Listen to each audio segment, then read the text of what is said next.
On the reader board that you see, the Wayside Pulpit sign on your way onto our church property, it says, "Church is a place where you practice what it means to be human."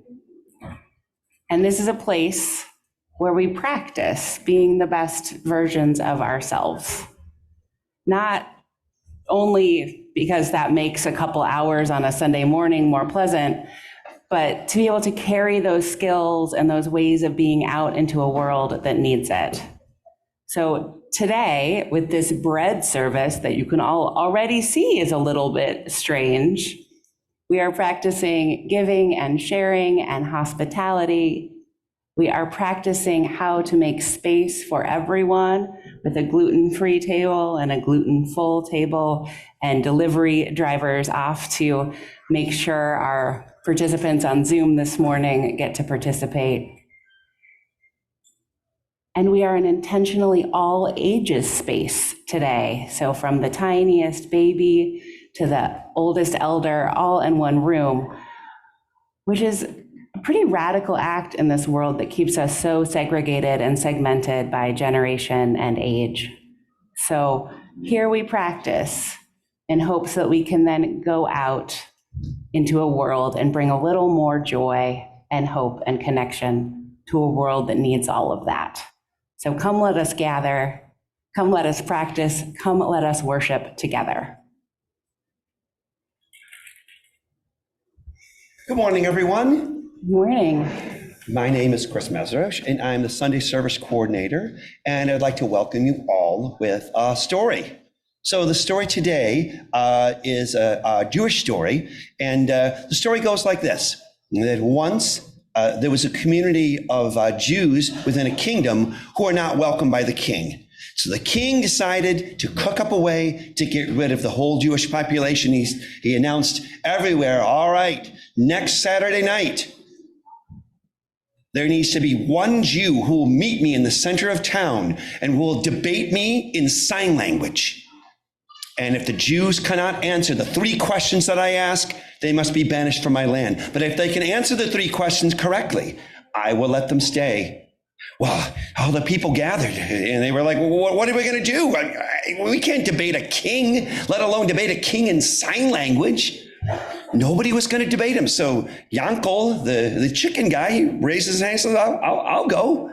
So Saturday night comes, the king has erected a platform in the middle of town, and there's Yankel. He steps on stage. The king says, all right, I have 3 questions to ask you. And if you can answer my 3 questions, chicken man, the Jews can stay. Otherwise, if even one of the questions is wrong, the Jews are banished. And the king steps back and he says, here is your first sign. And he spreads his fingers out like that. Yankel takes a step back and he puts up a fist. And the king says, correct. Here is the second one. He puts 2 fingers out. And Yankel puts up 1 finger. The king says, correct. I can't believe it. If you can get this last question right, the Jews get to stay. And out of his pocket, the king takes out an old moldy piece of cheese. Yankel gets into his coat pocket. He takes out an egg. The king's correct again. I can't believe it. Well, in the castle, everyone gathered around the king. They wanted to find out, what was this debate about? The king says, it's incredible. They have a chicken man who could answer my questions. The first thing I did was to spread my fingers out to say that the Jews are spread out all over the land. And he put up his fist to remind me that the Jews are one within the hand of God. Then I put up 2 fingers to show him that the Jews serve 2 kings, one on earth and one in heaven. And he put up 1 finger to show me that no, the Jews only serve the God in heaven. And then I took out my moldy piece of cheese to show him that the Jewish religion is old and moldy, like this piece of cheese. And he took out an egg to show me that no, that with each person that's born, the Jewish religion gets born again and it's new. I can't believe it. Meanwhile, in the chicken shed, Everyone's gathering on Yankel. They're like, well, so what happened in the debate? We couldn't really see. And the Yankel says, well, to tell you the truth, it wasn't much of a debate. First, he puts out his hands like he's going to grab me. So I put up my fist to show him that I'm not going to take that from him. Then he puts up two fingers like he's going to poke out my eyes. So I put up one to block him. Then I could tell he knew I meant business because he took out his lunch and I took out mine. And that's the end of that.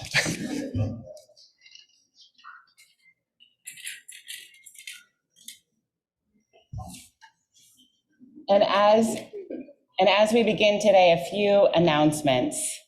As you can already have noticed, this is an unusual service. It's a service for all ages. Our nursery and preschool rooms are open, but everybody who is above that age is expected to be in this room or nearby. So if we find children that belong to you wandering the hallways, we will be returning them to you. We know many of us listen best when we have busy hands. That's why there's Play-Doh at every table here in the Commons. Dough, bread, Play-Doh. There's also coloring tables in the back, fidgets near the back of the Commons, and a craft station out in the foyer. So if you need to move around and engage in different ways, please do that. And since our Zoomers can't share our bread with us today in person, we have a team of drivers who will be delivering bread to anyone in Kalamazoo County who's with us on Zoom today. So if you don't want to receive bread, please let us know in the Zoom chat and we will not stop by your home. And if you're someone who's, you usually live in Kalamazoo County, but you're actually in Florida right now, please let us know, because otherwise you'll come home to a bag of moldy bread on your doorstep. Other things, today at 2 p.m., we will have our annual caroling to members of our church community who would like us to come and sing to them. I'm going to be there. It's usually very fun. It's a nice way to spread a little holiday cheer. Please join me. We're meeting at the parking lot at 2. Next Sunday is Christmas Eve, and we will be having 2 very different services with different moods. And so I want to tell you a bit about them so you can pick what's right for you or pick both. So first, on the morning, we'll have an all ages service with Christmas carols and Christmas stories. There'll be some surprises in store, and it will be a joyful cacophony of a Christmas Eve celebration. And in the evening, we will have a lessons and carol style service with our choir, with Christmas carols, poetry, and candlelight, focused on our wish for peace this Christmas. So this will have a quieter, more contemplative sort of mood. So they'll both be great. They will both feature many of our talented musicians here at the church. And you are welcome to come to both in person or on Zoom or watch them later on YouTube. And finally, the calendar year is almost over. So if you are someone for whom giving to the church in a particular calendar year impacts your taxes, this is your friendly reminder that you have a couple weeks to write that check or manage that electronic transfer or however it is you want to support us. Now, let us sing.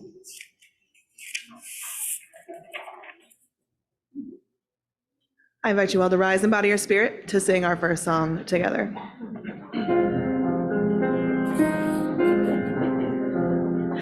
Gathered here in the mystery of the hour, gathered here in one strong body, gathered here in the struggle and the power, Spirit draw near.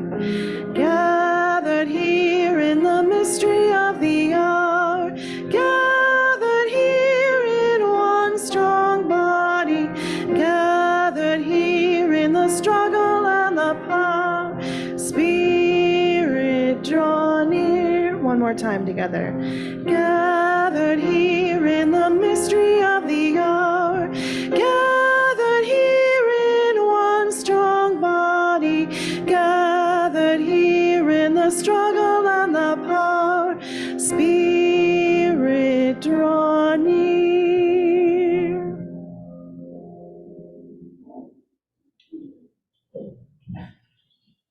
A few invitations. I'd like to invite Zanaya to come up and do our chalice reading. I'd like to invite Maddie to come up and light our chalice.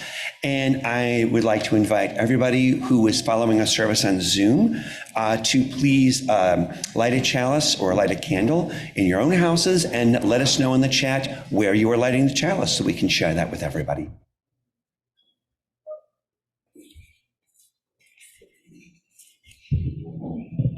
We gather here today to share and give thanks, to tell stories and break bread and be together. We light our chalice this morning in the spirit of thanksgiving with love, hope, and generosity of spirit, grateful for this blessed opportunity together.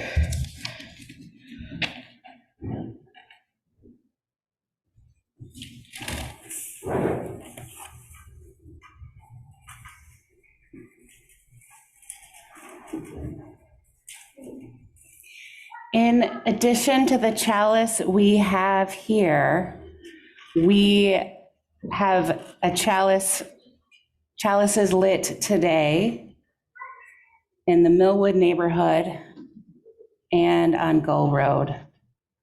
It is a joy to all be together today.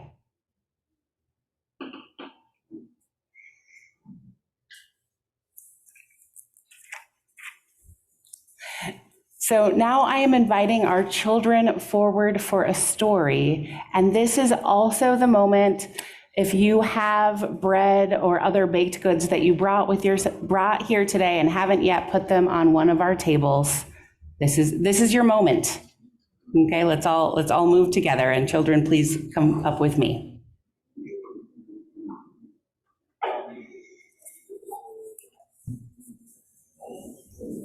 Hi, Catherine.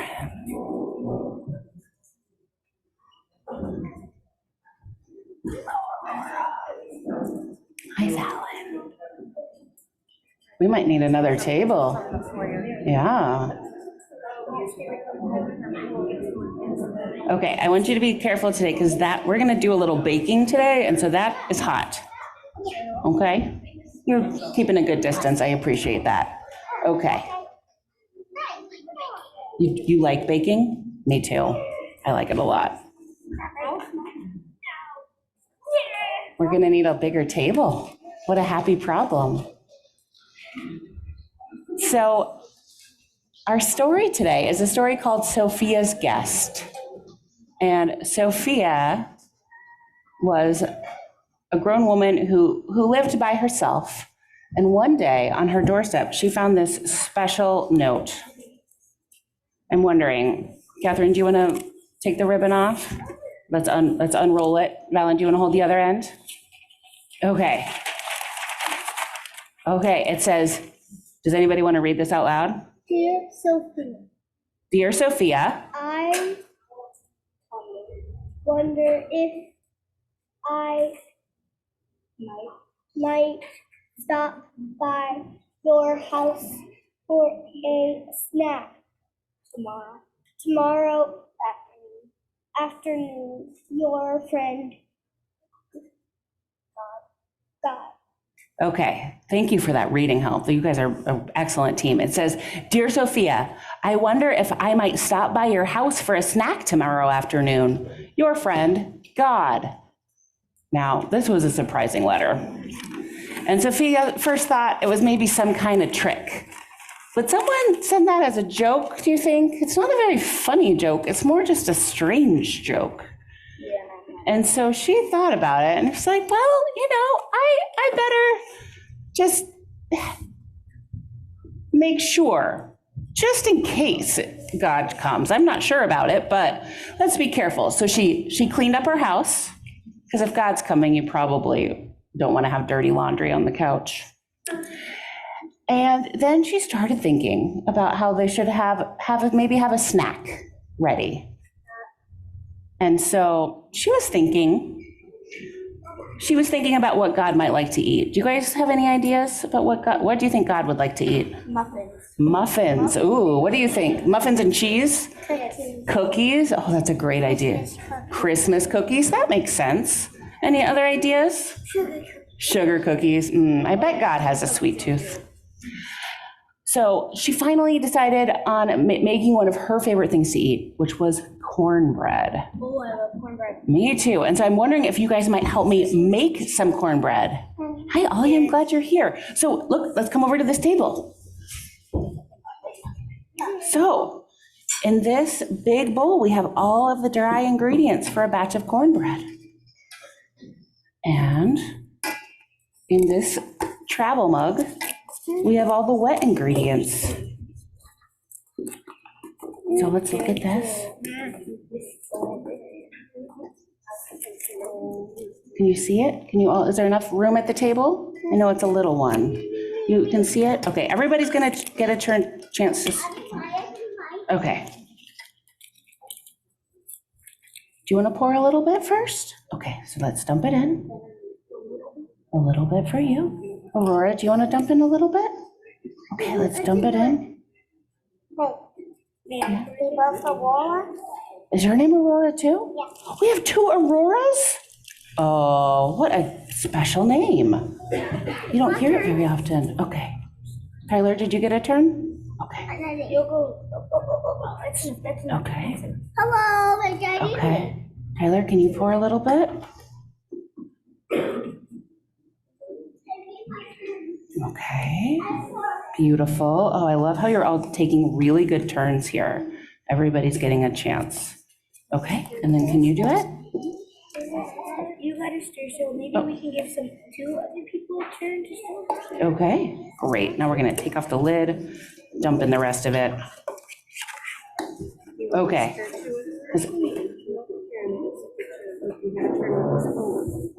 Okay, how's it going? Looks like it's pretty mixed together. You don't want to overmix cornbread. It stops tasting as good. Did you know that? You want it to make it just so you don't see anything dry anymore. Has everybody gotten a turn? Do you want a turn? Hazel hasn't gotten a turn. Oh, Hazel, grab a spoon. Oh. Okay.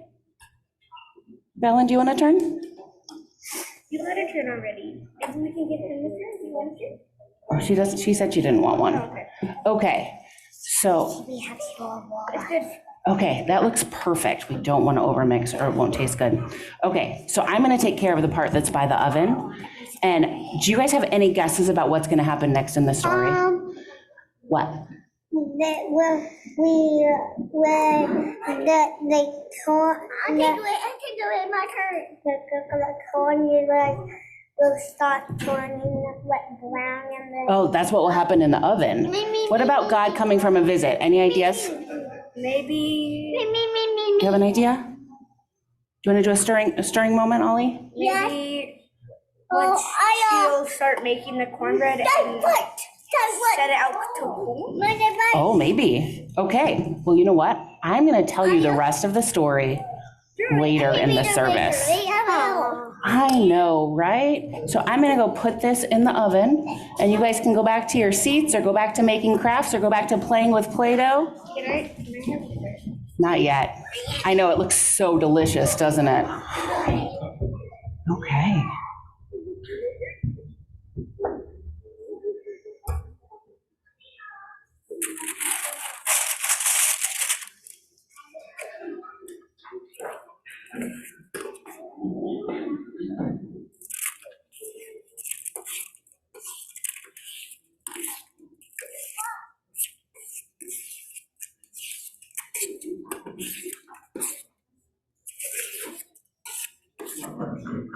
I got one.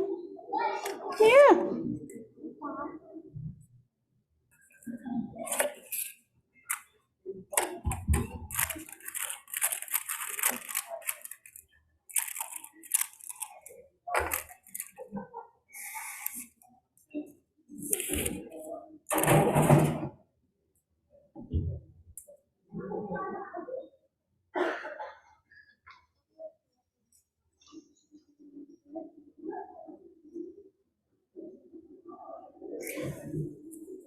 Okay.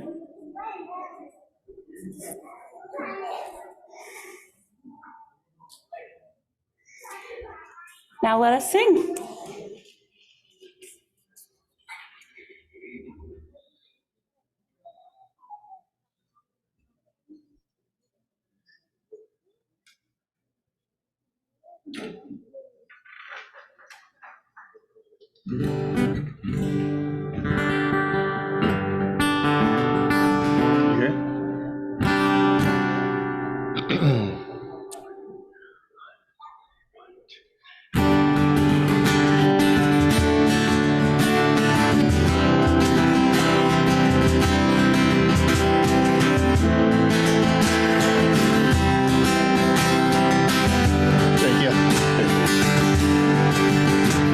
It's hard to believe in the sun, dark in the night.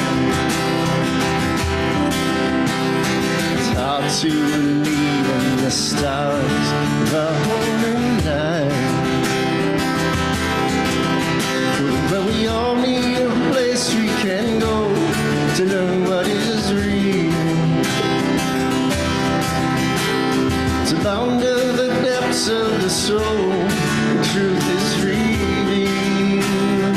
Oh, this is our place. This is our home. Working and seeking, never alone. In this mortar and stone, windows and walls, knows every home, heeding the call. It's ready for the journey, or for the day. People love love, people love hope, people love change. Nothing to leave place, ages on. It's hard to believe there's no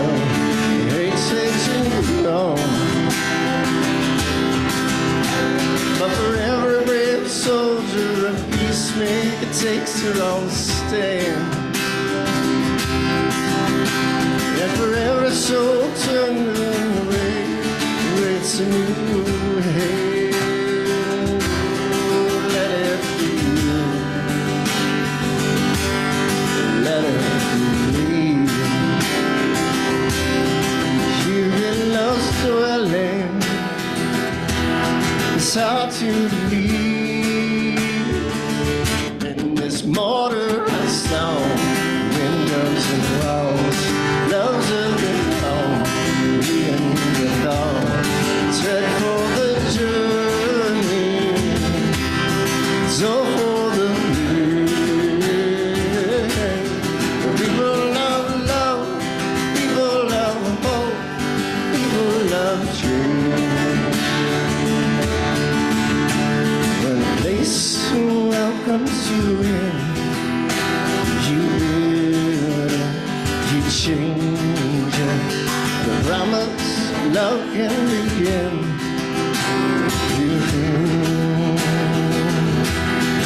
Here in these halls, your heart's open wide, welcoming all in this mortar of stone, windows and walls, loves of the home, tuning the call. It's ready for the journey, it's all for the play. People love love, people love hope, people love change. People love love, people love hope, people love change. Living now love, living now hope, living now change. Sing out for love, sing out for hope, sing out for change. So now I believe in the sun, dark in the night.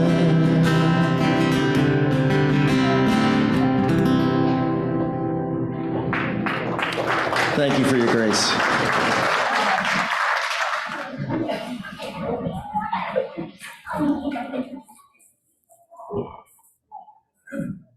People are generous people. They give their time and their talents and work together towards a common purpose again and again and again.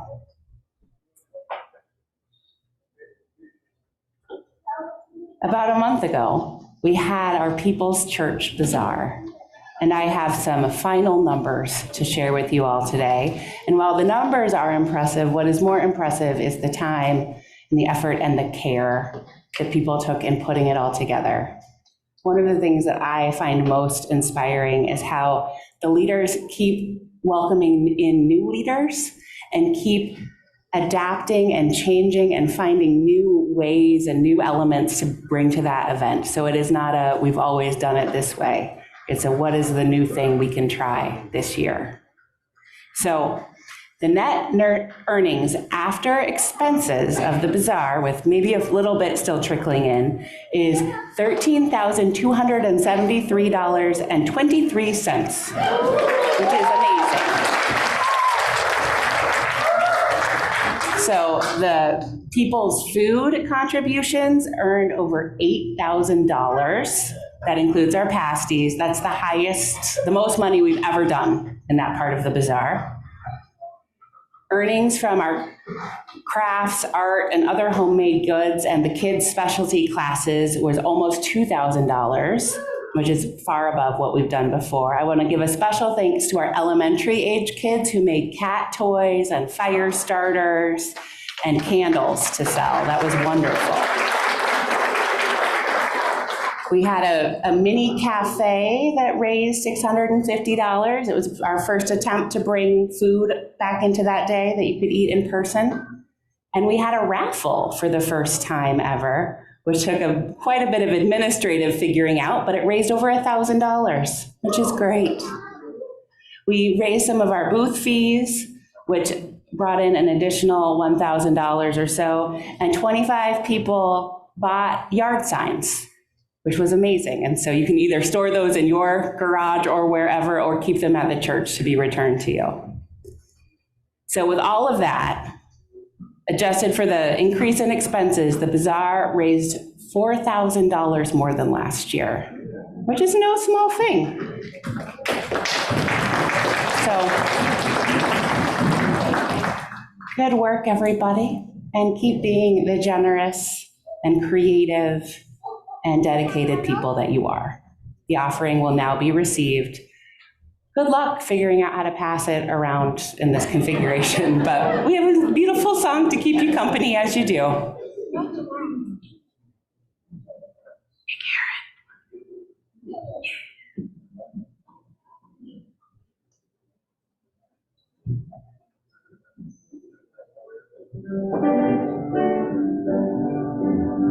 Let our hearts not be hardened to those living on the margins. There is room at the table for everyone.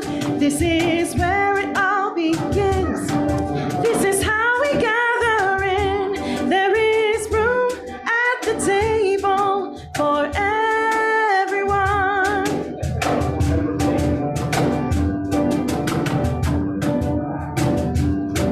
Too long we have wandered, burdened and undone. There is room at the table for everyone. Let us sing the new world in.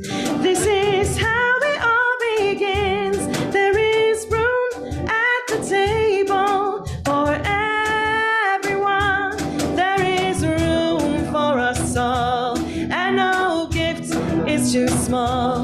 There is room at the table for everyone.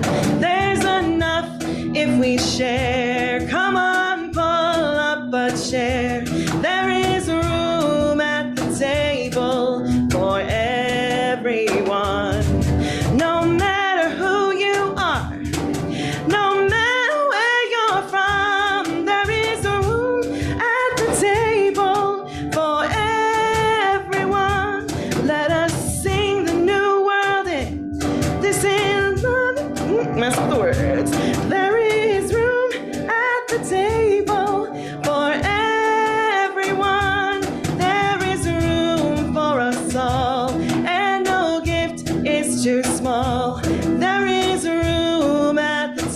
table for everyone. There's enough if we share. Come on, pull up, but share. There is room at the table for everyone. There is room for us all, and no gift is too small. There is room at the table for everyone. There's enough if we share. Come on, pull up, but share. There is room at the table for everyone.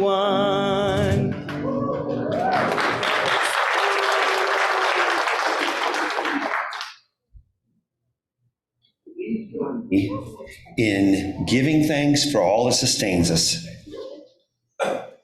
From the countless gifts we each have been given, gifts of life and love and sustenance, we bring these small portions to share in the works of love which none of us can accomplish alone.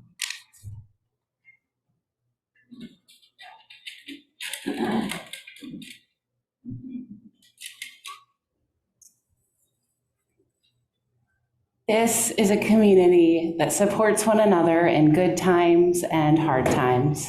One of the ways that we do that is by taking time when we gather together to share the joys and sorrows and milestones of our lives.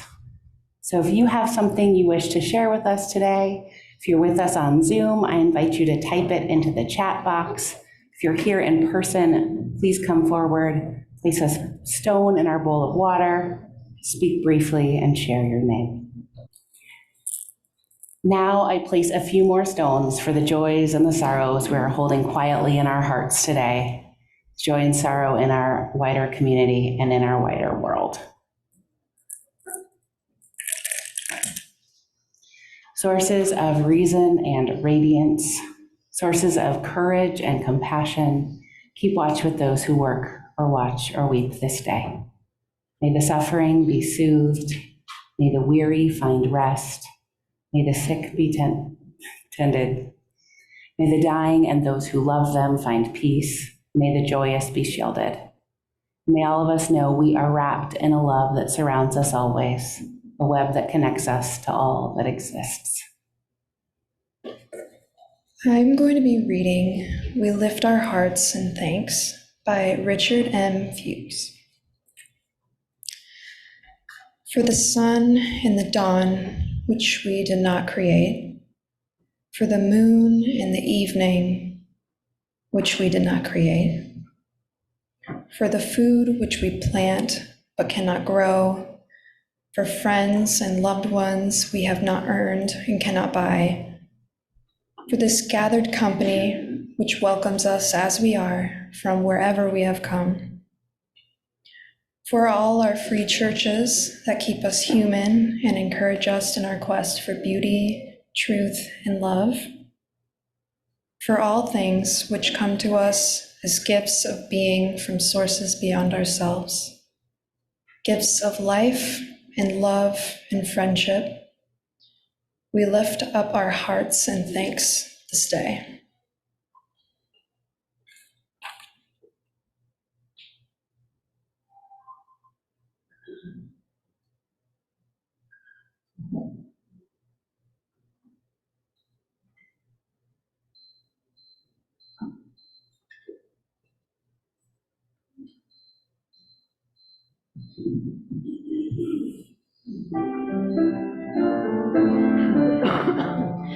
May I be filled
The call went out to people's people who has a story or a reflection to share about bread. And you'll hear from several of us this morning. First is Michelle Richards.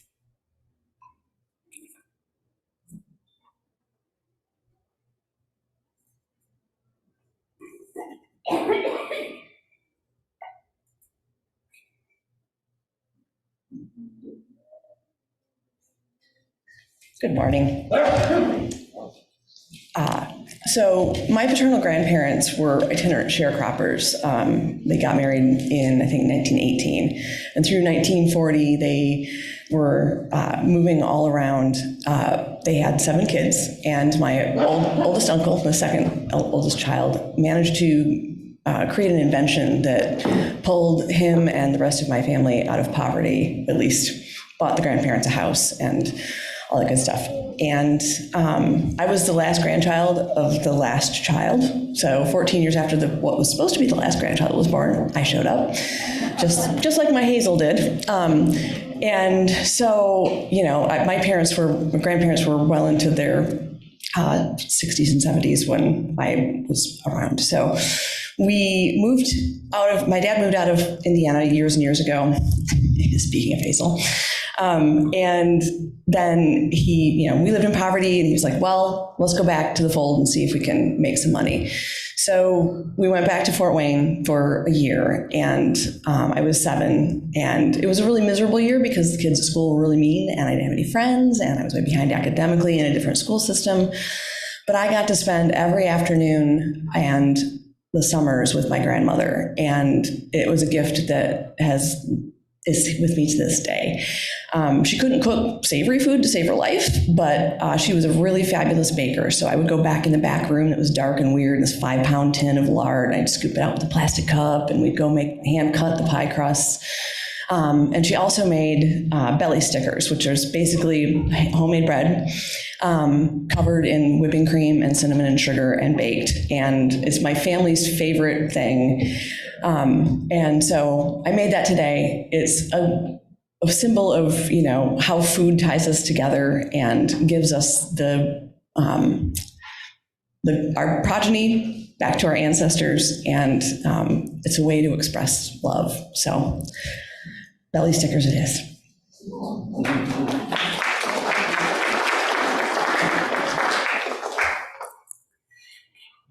Today, I brought banana bread to our table. And the thing about banana bread is to make it well, you either have to be patient or forgetful. Because the bananas in the store are yellow or greenish, and you need to wait until the peels are mostly black with maybe a little bit of yellow before you can make the bread to make it taste good. The fruit that's gone mushy and brown, the kind of banana that we might otherwise throw away. And occasionally when I'm in the mood for banana bread, I will tell my family, let's not touch these bananas. But it happens much more often that we all just forget them at the bottom of the fruit basket, or nobody is hungry for bananas that week. And all of a sudden we have these brown, sad looking bananas. But if we mush up those overripe bananas, combine them with flour and sugar and baking soda, eggs and oil, vanilla and salt, we get something delicious. Bread that tastes better than any banana bread made with a yellow banana. And there's a lesson there, right? About remembering that appearances are not all that matters, about how all of us have a gift and a role and a purpose, even when we might feel like a mushy, forgotten banana. And banana bread reminds us in either the virtue of patience, but much more often that the grace can be found in forgetfulness, how our mistakes can be redeemed into something delicious. Now we're going to sing again. So I invite you into whatever posture helps you sing your best.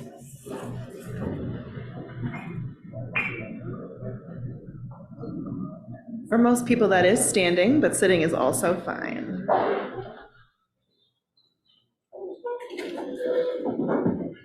Lounging, you ever tried to sing lounging? That's not as easy.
Hi, my name is Diane Melvin, and I want to share a little bit about a story of bread from my family. My great-grandparents came from Ireland, and my great-grandmother lived in Martin, and she was an amazing cook and an amazing baker over an old comfort wood stove that she had in her kitchen that my dad told me all sorts of stories about when he was in hospice this past spring, and I spent more time with him in that month than I had my entire adult life, where he told me stories of his grandparents because I was asking.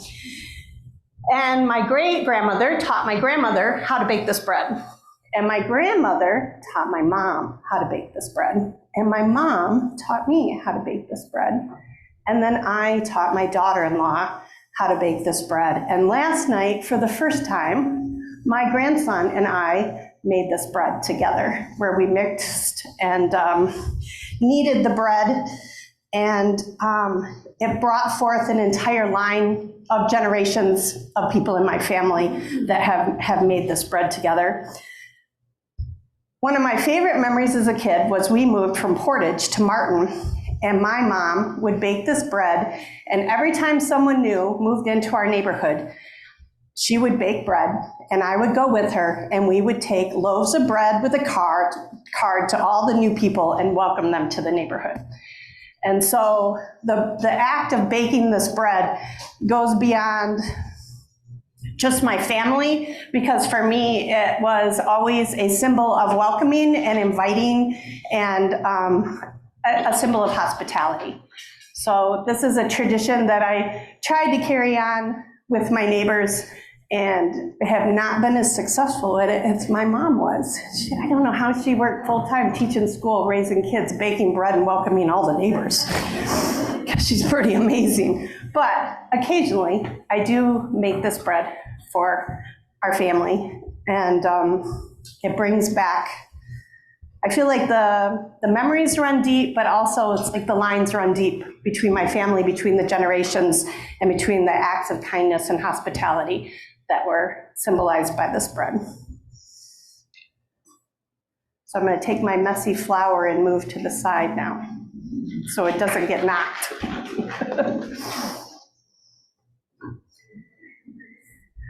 Just plain, like a plain loaf of white bread. Plain sugar, flour, water, salt, bread. Love, yes. Can you turn this? There it is. So I'm Martha.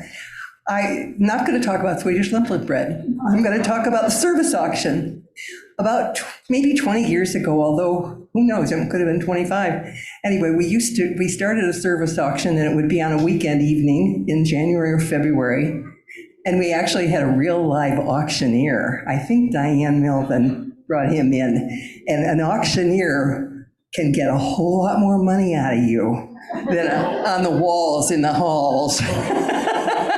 And then we started bringing bottles of wine, and when you liquor it up, you even bid higher. We raised a lot of money that way. Maybe we'll go back to that someday. But anyway, so I'm going to tell my bread story. Bill and I offered dinners, and we bought sailboat rides and all kinds of things. But over the years, of course, I'm a bread baker. And so I offered one year, and actually several years, 6 loaves of bread over a year. And Eric and Pat Pratt got the high bid.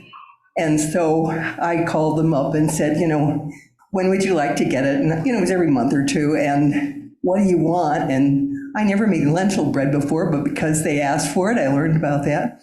But anyway, we would always arrange for when there was time for me and they were going to be home.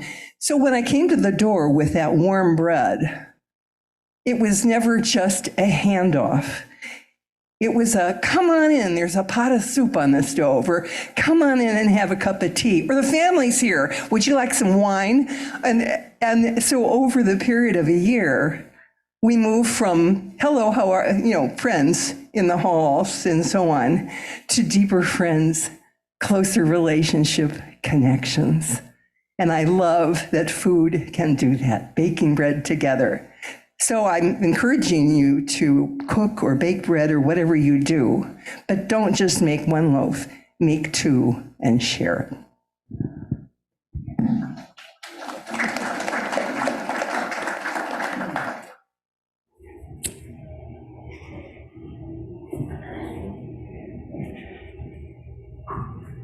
And now a blessing over this table that has now become multiple tables because there is so much here for this feast.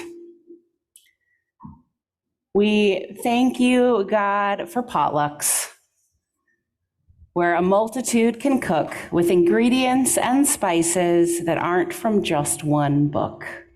How boring when there's just one dish or flavor to fit all. How yummy and much more delish when our feast's a free-for-all. Our faith is like a banquet too, with many forms of seasoning, where Christians, atheists, and Jews all do their separate reasoning. But all can share one table, break bread and sit to eat, enriched by our diversity from pumpernickel to whole wheat. So we are our own blessing, our gratitudes made real when we as friends can feed and serve each other in life's meal. So now it is time to tuck in to some of this. So the way that we are doing this is we have a gluten-free table over there. It's a little skimpier, but if that's what you need, go there. And then for this table, we're inviting people to come down the center aisle, move on both sides of the table, go that way, and then go down the side aisle back to your seats. There's jams and butter over there. And as you do that, we invite you to use a fresh knife for each one, so you're not spreading on your bread, because that would lead to contamination. And we're trying to keep the gluten free and the gluten full as separate as we can to keep everybody in our community as healthy as we can. So let's eat together.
So as you continue to fill a plate and eat, I invite any children or others who want to hear the end of our story about Sophia and God to come forward. Do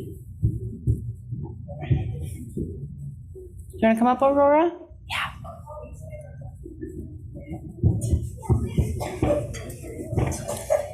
So we remember that Sophia made cornbread because she thought that might be what God would want to eat. And as she was sitting around on the day when God was supposed to come, she thought to herself, you know, if God is really going to come, I should invite some other people over too, because they might want to meet God, ask some questions. And so she invited some of her neighbors and some of her friends, and they brought food, some of her family. And it ended up being an afternoon kind of like what we did today, with some singing and some stories. Cool. I know, right? It was a really good party, and some snacks. And then But by the end of the day, she thought, I guess God never came. This might have been a strange joke, but I had a good day. And then the next day, this appeared. Should we open it? Yeah. Okay, let's see what this says. I want to read it. You're gonna read it? Okay. There might be some big words, but I can help you. Okay, this one is much longer than the other one. Dear, Oh, okay. dear Sophia, I had such Say, wonderful. fun time yesterday. The day was dying. Is it okay if I do this one? Yeah, there's some big words in here. It says, Dear Sophia, I had such a wonderful time yesterday. The bread was delicious. The cookies were divine. Thank you for being such a wonderful host. I hope we can do it again soon. Love, God. What? Yeah, I have some questions too. What do you think? I think that by God, they meant that like the God was the God of the world, and like the God was looking down and sneaking the food. You think God was looking down and sneaking the food? Oh, I love that answer. It was like actually an actual God. Oh, maybe. Do you have a thought about what was going on in that story? Oh, if God didn't come, then how did he have a wonderful time? Oh, yeah, if God didn't come, how did God have a wonderful time? So that's where the story ends. Isn't that a mystery? Yeah. Yeah, but the way I like to think about it is anytime that people are gathered and sharing and singing and telling important stories, God is probably there too. Maybe not eating the cookies, but maybe there. So that's our story. As we get ready to end the service, a couple of logistics. First, thank you all for bringing so much delicious bread and other baked goods. And if people can wait a few minutes before collecting their serving vessels, because we are going to put together a few plates to take to people who are with us on Zoom today. Welcome back. And I think that's it. So we are going to end today by. Wait, we don't do church anymore? We're just about done with church for today. Yeah. No, I mean, wait, you said, what do you mean by end? We're gonna end the service. So like in today or in all the churches? We're not ending all the churches. We're just ending our gathering today. But people are probably gonna stay and eat more bread, okay? I love that. You can eat a little more bread. Okay. Yay. So what we're gonna do is we are gonna sing out the grown-ups.